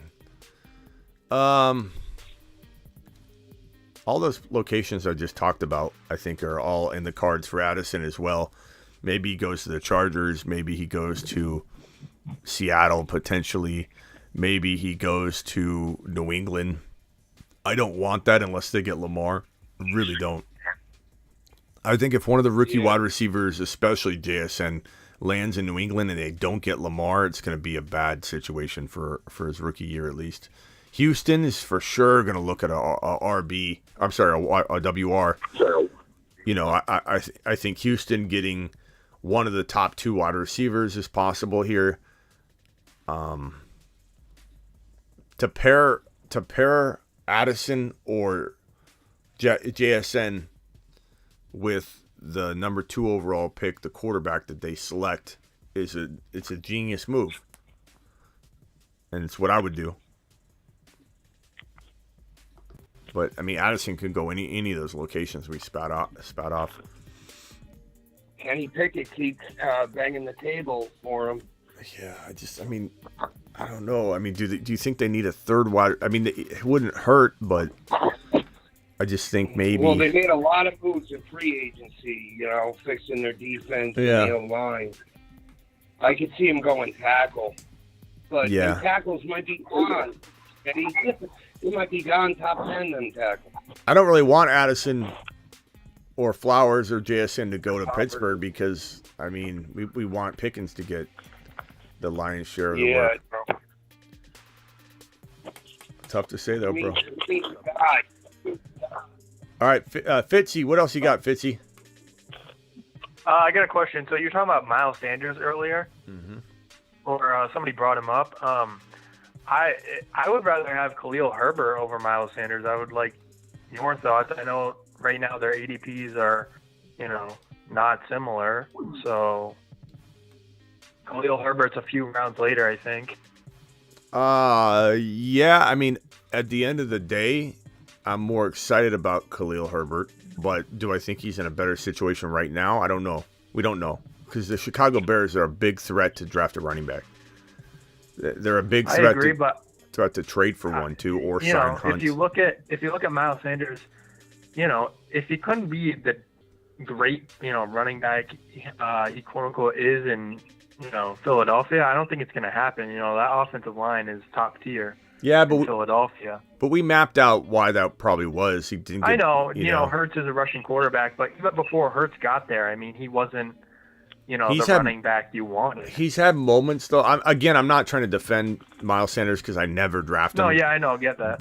But I think if I was to defend him a little bit and say let's at least see what happens or be open minded to it, but I still don't find myself drafting him. Just caveat, I don't. But I think they didn't use the RB consistently at all in Philly, and that's a concern. Like I said, should we be all this excited about Bijan going to the Philadelphia Eagles when I think they would use him if they spent that draft capital on him? I think they would. And the offensive line is amazing. But Miles Sanders said don't draft him in fantasy because they don't use me consistently, and they didn't. They'd use Boston Scott. They'd use Gainwell. They'd rotate through those guys like crazy, man. And I is there a reason why? Is that what you're maybe alluding to? Is maybe he didn't gain the confidence of the coaching staff? Maybe, but they use a committee. So, I mean, maybe Miles Sanders just lights it up. But do I think he'll stay healthy? Probably not. That's kind of one of my main concerns. Like, if he starts going nuts. And Carolina isn't even good. Like, their offensive line is subpar. Well, I don't know if I don't know if I agree with that. I think Carolina is pretty solid. They got a decent line. They got a good coaching staff. They brought in some, I would call them mediocre to good pieces, like but just across the board. So it made them pretty competent.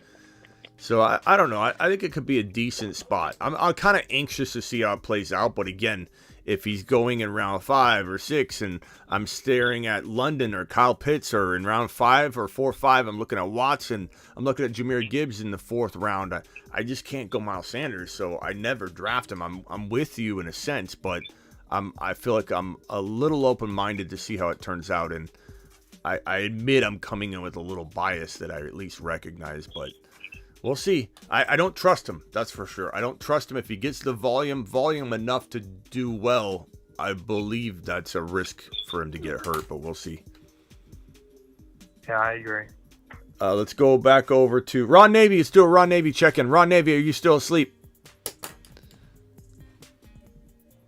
I believe Ron Navy is still asleep. Dakota, you're up.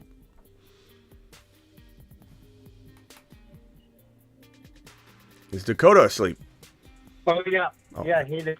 What's up, Dakota? A couple of things. One, since you said on Miles Sanders, I don't know. I look at the highlight films, and he seems incredibly talented. Gets through small holes, explosive. So anyway, that's my take on him.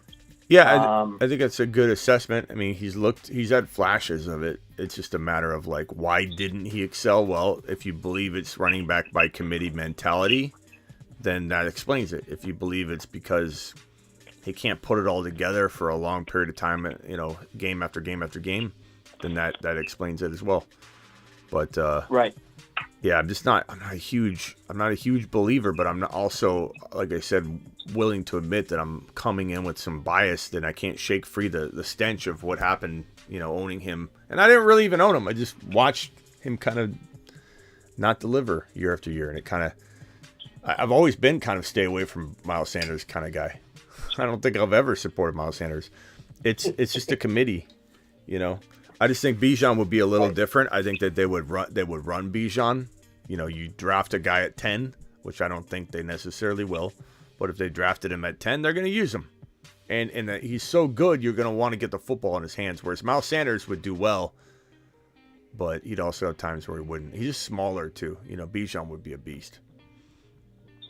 Right. One other quick thing in your Burrow video yesterday, you were talking about how you'd rather have, say, Mahomes in London versus Trevor Lawrence, and I forgot who else you were mentioning as far as draft orders. Yeah. And I was just wondering if you're planning on hoping to get Mahomes in, say, 2nd round, don't you want to take Kelsey 1st round if you can get him? I mean, those stack things, I don't believe that you have to stack anything ever. Especially if you're not talking best ball. You're talking best ball. It's more advantageous. No. Yeah, it's more advantageous to stack in best ball than it is in just a regular old fantasy football redraft league. There's pros and cons to stacking Kelsey and Mahomes because if they have a bad game, then you lose that week. But you don't have to do anything. Like, give me the scenario. If you go Mahomes here, you're saying take Kelsey in round 1 or you're at a disadvantage, right? But I say if you're taking Kelsey here, I mean, there's so many other players. Like if you were to go Tyreek Hill, for example, I mean, there's and then you get a tight end like Freiermuth later. Like it's just you compare apples to apples. There's arguments for both sides. I don't think there's any sort of like you need to go Travis Kelsey if you go Mahomes in a regular old draft. Oh, yeah. I guess what I'm thinking more is taking Kelsey's kind of risky, I think. But if you think you're going to get Mahomes second round, I was figuring maybe, okay, that might be a smart move. I mean, it could be, but you'll be chasing running back and wide receiver the entire draft, which is okay. But like, let's say you go Kelsey here, you know, who's going to be your running back 1 in round 3, and then you start forcing the position and not drafting the best player available. Because what happens if the best player available is wide receiver the next 2 rounds? I can almost guarantee you're going to be very influenced not to go best player available. But, like, if you got lucky and Breece Hall fell, and you got lucky and Watson fell, I love this team. I love it. I love it. Absolutely love it. Breece Hall, Christian Watson, Kelsey, Mahomes, fire. So it just matters who falls. You know, you have to take a gamble, though, going Kelsey and Mahomes and then hope that you get a Hall. What if your best player available is, I don't know, depends where your pick is. But it's certainly something you could do. You could go Gibbs here. You could go Charbonnet later. That's what I was figuring. And then you go could get those guys later, and you could get a couple of the Moonman receivers like Watson. Yeah, so Kelsey, Mahomes, Olave, Gibbs, Charbonnet. I like it. There's just 100,000 ways to win. That's what I was saying earlier when you said you have to take Kelsey. I'm like, no, you don't have to do anything. You can go in 100,000 different directions, and anybody that says you should do this or should do that doesn't run away from that person and never watch their content again. Right. Because there's just 100,000 ways to win, and sometimes you know what's funny is when somebody tells you what you should do and they don't even know if you're good at drafting a tight end in round 1 because it takes a certain skill set. Doesn't mean you're a mastermind at fantasy football if you're good at drafting Kelsey round 1, but if you've never drafted tight end round 1 before, you might, just like somebody playing fantasy football for the first time, lose your first year trying it. And so, like, it's an acquired taste. It takes a little bit of a different skill set. Again, not good or bad. Maybe that's all you do, and you're not good at drafting wide receiver, running back, and you just draft good tight end early. Like, that doesn't make you better just because you're good at it. But if an analyst is telling you the positional advantage for Kelsey in round 1 should not be overlooked, what if you aren't good at drafting tight end early? What if you've never done it before? You might suck at it, and you're going to fold like a chair in the 3rd and 4th round when you're looking at best player available and you feel pressured to go Miles Sanders. Right. There's Miles. All right. Well, thanks for the advice, man. Yeah. Hang tight. We'll probably wrap it up here in a second here, but let's jump over to I don't know, free for all. Who wants to talk? Hey, Smitty. Hey, Smitty, What? I gotta talk. Yeah, Steven, go second. Let's let the other guy go first, then Steven next. Go. Hey, Smitty, what do you think of Jared Goff as like a QB2 this year? Sure. Or is that like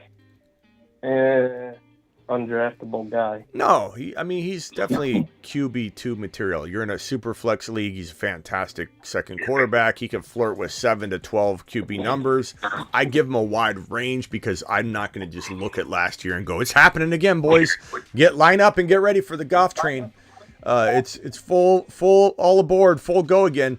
But like the range of outcomes has to be accepted. That he could be a 7 to 12, 7 to 13 overall quarterback. And sometimes the difference is big between 7 and 13 overall. Sometimes it's 25 points. So I don't think, if I call Goff QB 12 or 13 and someone got all their panties up in a bunch and got all upset about it, you could literally just look at him and say, bro, it might be 25-point difference between these guys. Are you really going to sit here and argue that he needs to be 8 versus 13? You know, that Aaron Rodgers could be QB 11, but really score 20 points different than QB 7 or 8. Like we sometimes how did a quarterback finish doesn't always tell the story. So Goff's certainly in the cards for a low-end QB1 that I don't want as my QB1. I'm never going to want Jared Goff as my QB1. I just wouldn't. I'm going to draft a bigger name player because that's how I roll. And if somebody loves drafting Goff and Pickett and a combination of those guys, and that's how they want to roll, then that's good for them if that's the way they build and the way they draft. But me, I'm never going to own Goff as my QB1. But as a QB2, a guy that actually lives at the bottom of the QB1s, he's fantastic. Okay. All right, let's go to Steven. Oh, go ahead, Bruce. One more thing. One more thing. If the Seahawks do draft a receiver, what does that do for DK and Lockett? How does that affect their value? You imagine they maybe trade. I don't know if Lockett's going to get dealt or what. He's been talked about. Let me pull up the most recent news on Lockett. But, Lockett's been talked about as a potential, trade guy. Not cut, I'm sorry, trade.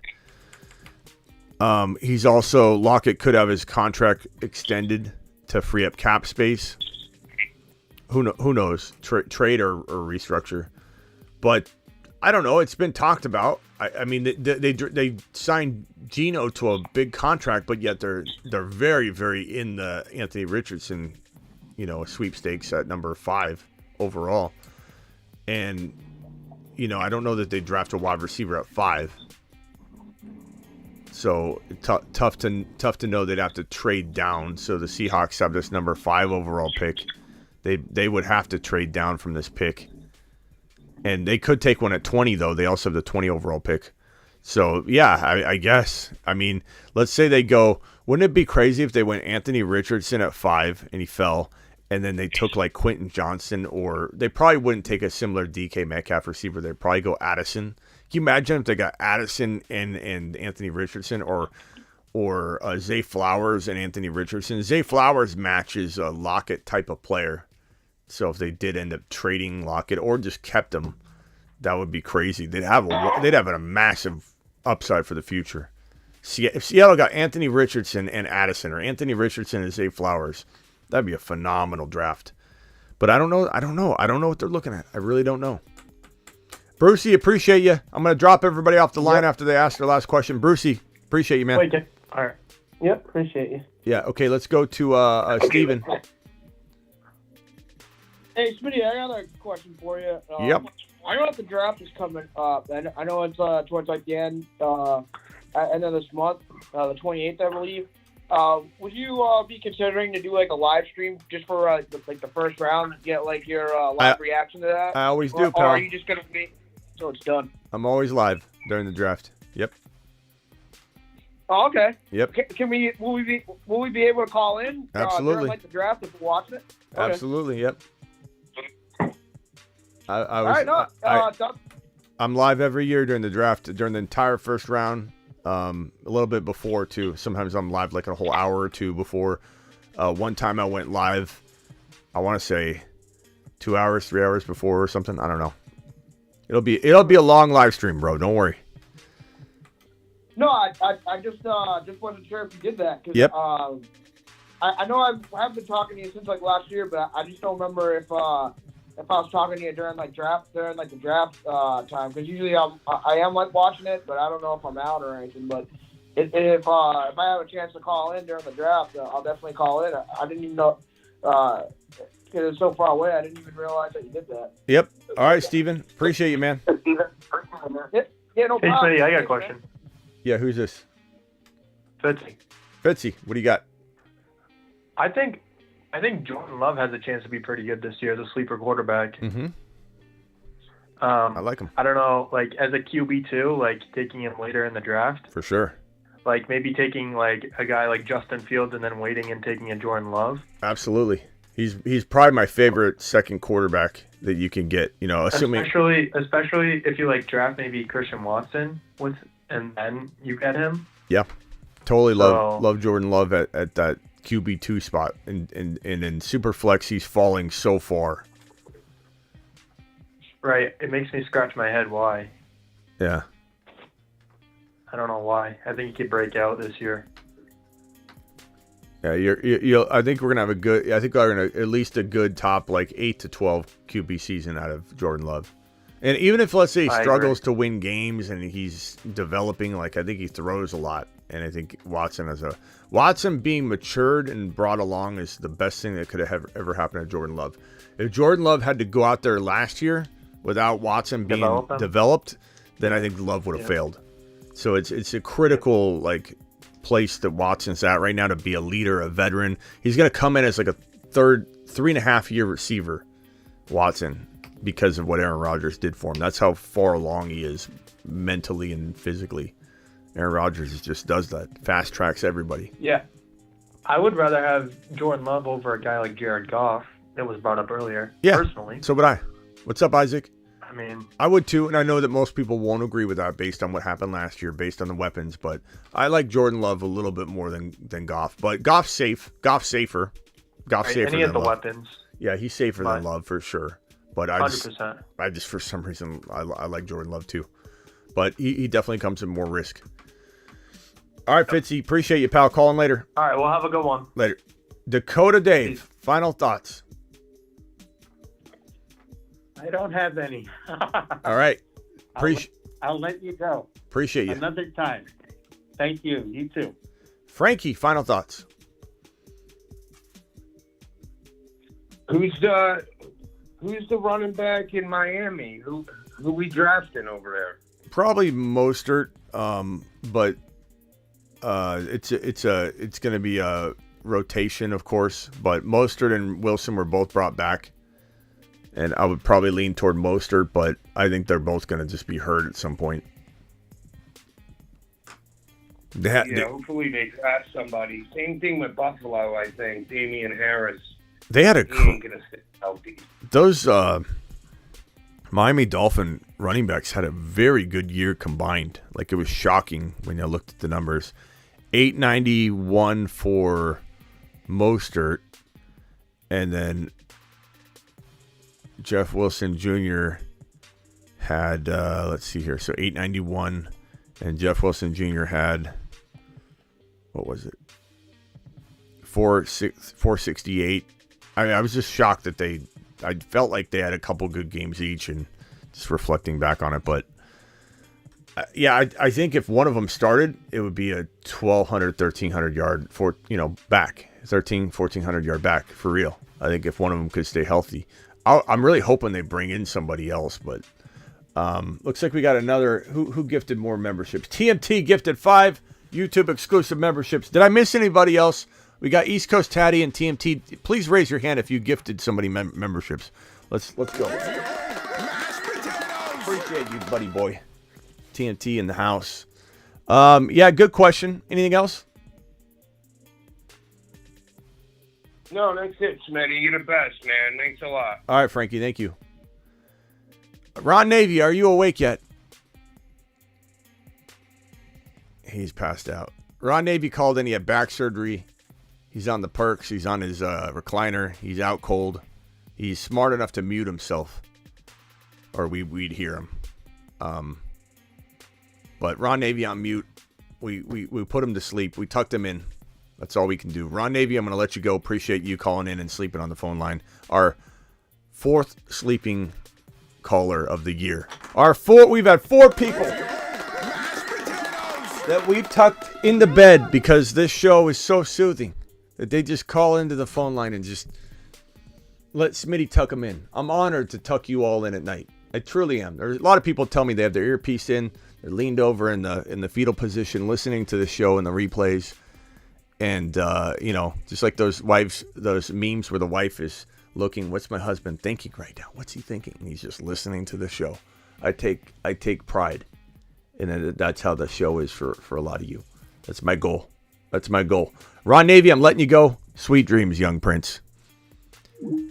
I am out of here. I'm your man, Smitty. I'm live Monday through Friday. Every single Monday through Friday, I'm live from 7 p.m. Eastern till about 6:30, 7, depends, During the season, we've gone 4 hours on the 7 p.m. show. Back to back. So it just depends what we got going on, how many super chats we got, what news we have. But today we went live for an hour and 45 minutes. So this is like not our longest show by any means. But we're going to jump out of here. I'm going to go get something to eat. I'm live 7 p.m. Monday through Friday. I'm live whenever news breaks. So if news breaks in an hour from now, I'm going to jump back on here. I'm live Tuesday, Thursday, Friday, Saturday at midnight. That is not tonight. So I probably won't be live tonight at midnight or anything like that. Peanut Butter and Whey versus FF show is part of the routine. Appreciate you. I will see you all later. Dan gifted 5 YouTube exclusive memberships. Dan, thank you for letting me know. Dan the man. Mashed potatoes. Yeah, buddy. Dan the man gifting some YouTube exclusive memberships. Dan, appreciate you. Appreciate you. Appreciate everybody that super chatted. Super chats. Let me just go over these real quickly. Kevin, appreciate your $1.99. Russian Collusion, appreciate you with a 10 spot. Bella, check yourself with the 5 spot. Nate dropping the monster. $20 from Nate. $20 from Nate. Appreciate you, Nate. William, Wild Bill, Brandon, appreciate every single one of your super chats. You guys are absolute monsters. And on that note, I'm going to leave you with the Breece Hall video, the music video, above all music videos. Let's roll. See you all tomorrow or tonight if news breaks. Or tomorrow before the 7 p.m. show if news breaks, because that's how we roll later. Breece Hall is 8 foot tall. He will always answer the mother freaking call. Don't let him fall. In the third, don't stall. Just give Batman the freaking football. He's Breece. He's Breece. He does a hell of a job. A hell of a job. A hell of a job. Breece Hall, please report to the moon. He does a hell of a job. Get breeced.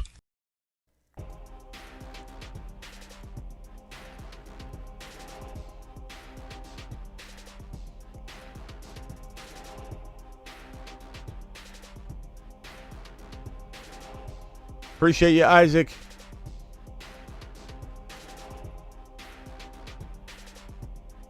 Thank you, TMT. Thank you, Grim Reacher. Thank you, East Coast Tatty, like Mike said, for the very generous YouTube exclusive memberships. And if anybody else dropped those, I'm sorry I didn't know or hear or see. Appreciate you. Blind Larry wants the 4 horsemen. I'll do that on the way out as the final tribute to you all. TMT's the man. Jeremy, appreciate you. Matt, appreciate you. Goose, appreciate you. Silver Winter, thanks for being here.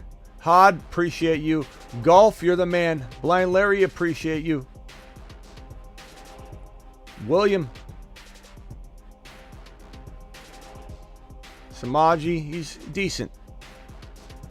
Decent. Older guy, though. Peanut Butter, appreciate you. Klondike in the house. The Test. Mike. G Mike. Jeremy W. Hazelnut in the building.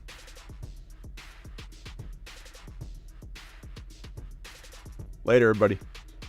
I give you the 4 horsemen. Jamar Chase, Kenneth Walker, Breece Hall, Joe Burrow, all from the 1.1 draft slot. The 4 horsemen ride 4 horses all at one time.